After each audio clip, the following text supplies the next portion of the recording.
Pak Prabowo ini kalau kita bandingkan dengan yang lain itu sulit karena memori negara kita, bangsa kita tentang Prabowo ini terlalu kuat. Karena dari semua aktor politik yang ada itu, Pak Prabowo itu diantara yang paling banyak mengisi memori daripada publik kita, terutama masyarakat politik. Itulah yang menyebabkan kenapa popularitas Pak Prabowo jauh melampaui seluruh politisi yang ada sekarang ini. Nah karena itu dia tidak berangkat dari nol. Saya kira publik sudah tahu siapa Pak Prabowo. Dan karena itu sudah nggak bisa belok gitu. Dia sudah tahu siapa Pak Prabowo, fitnah-fitnah kepada dia.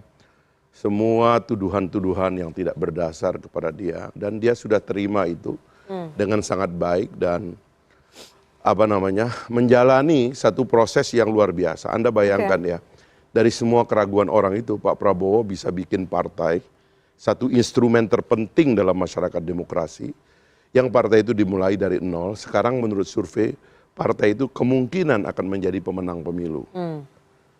Beliau adalah seorang jenderal, pelatih daripada pasukan khusus, yang menggetarkan lawan-lawannya di seluruh dunia, karena pasukan khusus Indonesia, Kopassus kita salah satu yang terbaik di dunia. Dan semua orang yang pernah dilatih oleh Pak Prabowo mengatakan respeknya kepada Pak Prabowo. Jadi? Lalu kemudian dia jadi Menteri Pertahanan yang dimana tombol-tombol senjata itu banyak. Dan dia mengangkat wibawa pertahanan kita di seluruh dunia.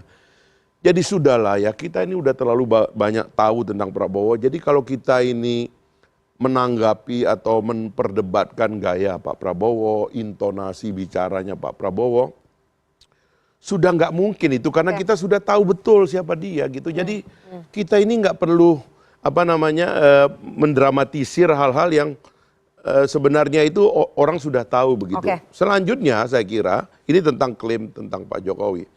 Problem kita karena hubungan antara Pak Prabowo dan Pak Jokowi sebagai sesama anggota kabinet. Beliau adalah bosnya Pak Prabowo sebagai pimpinan kabinet. Itu serius dan sungguh-sungguh, bukan hubungan yang main-main. Itu betul-betul memang satu rekonsiliasi yang sangat penting. Salah satu peristiwa paling penting dalam sejarah Indonesia 4 tahun terakhir.